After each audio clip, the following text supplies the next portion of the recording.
नाखून क्यों बढ़ते हैं? नाखून क्यों बढ़ते हैं के लेखक हजारी प्रसाद द्विवेदी हैं, जिनका जन्म 1907 ईस्वी में आरत दुबे का छपरा बलिया उत्तर प्रदेश में हुआ है। नाखून क्यों बढ़ते हैं, यह एक निबंध है। प्रस्तुत निबंध द्वारा लेखक जी का उद्देश्य है सभ्यता संस्कृति की विकास गाथा उजागर करना। इस मनोरंजन लेख के माध्यम से लेखक ने मानव को सत्य को दर्शाते हुए सांस्कृतिक आत्मगौरव जगाने का कार्य किया है। नाखून क्यों बढ़ते हैं, यह प्रश्न लेखक की छोटी लड़की करती है। लेखक उस समय तो कुछ भी उत्तर नहीं देता है, लेकिन लेखक के विचार से हर तीसरे दिन नाखून बड़े दिखते हैं।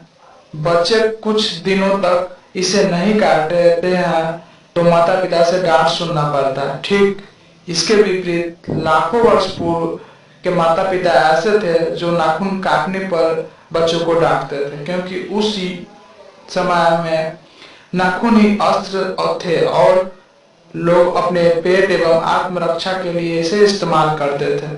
अपने प्रतिद्वंदियों को नाखून के प्रहार से ही पछाड़ते थे।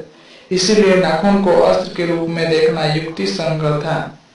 नाखून मनुष्य का प्राचीनतम हथियार है। जिस समय मनुष्य पशु की भांति जीवन व्यतीत कर रहा था, आज मनुष्य उसे पाशविक वृत्ति को छोड़ चुका है। मानसिक गुण आ जाने के कारण पशुता का त्याग करना ही उचित मानते हैं। इससे मनुष्य अपने नाखून को फिर से हथियार नहीं बनाना चाहते और इसे बार बार काटते हैं। बढ़ते नाखून द्वारा प्रकृति मनुष्य को याद दिलाता है कि मनुष्य कभी लाख वर्ष पूर्व नख दंतावलंबी था, पशुता भाव को प्राप्त किए हुए था, नखों का द्वारा ही प्रतिद्वंदी को पछाड़ता था, नख कट जाने से उसका डांट पड़ता होगा इत्यादि। आज से लगभग 1000 वर्ष पूर्व विलासी प्रवृत्ति के लोग भी रहते थे, जो सुकुमार विनोद के लिए नाखूनों का प्रयोग करते थे। भारतवासी अपने विलास के लिए नाखून को अलग से अलता से रखते थे। वाक्यान की रचना कामसूत्र के आधार पर लेखक ने उस कला को मनोरंजक बताया है और कहा है कि उस समय वे लोग अपने नाखूनों को मोम से चिकना करते थे। प्राण शास्त्रियों का अनुमान है कि मनुष्य की पूंछ की तरह उसके नाखून भी एक दिन झड़ जाएंगे। इस अनुमान से लेखक के मन में आशा जगती है कि समय पाकर मानव के पुच्छ झड़ गए। ठीक उसी प्रकार मानव में मानवता के गुण आ जाने के कारण पाशविक विकार दूर हो रहे हैं। ठीक उसी प्रकार पशुता का प्रतीक नाखून भी एक दिन झड़ जाएंगे तो और मानव में शेष प्रवृत्ति भी समाप्त हो जाएगी।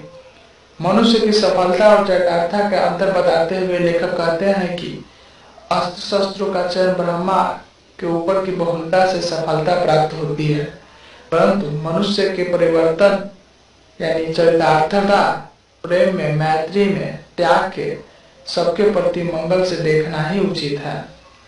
नाखूनों का बढ़ाना मनुष्य की सहज वृत्तियां है जो जीवन में सफलता ले आने की चेष्टा करता है, परंतु उसके बाद उसको काट देना मनुष्य की चरितार्थता की ओर ले जाने की चेष्टा करता है।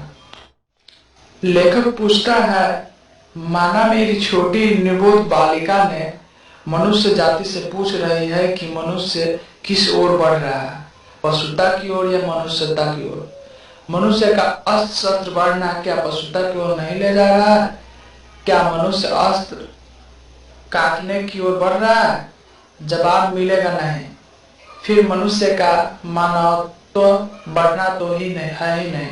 अर्थात आज का मनुष्य अस्त्र शस्त्र को बढ़ाकर पशुता की ओर अधोगामी हो रहे हैं और पशुता को प्राप्त कर रहे हैं। तो प्लीज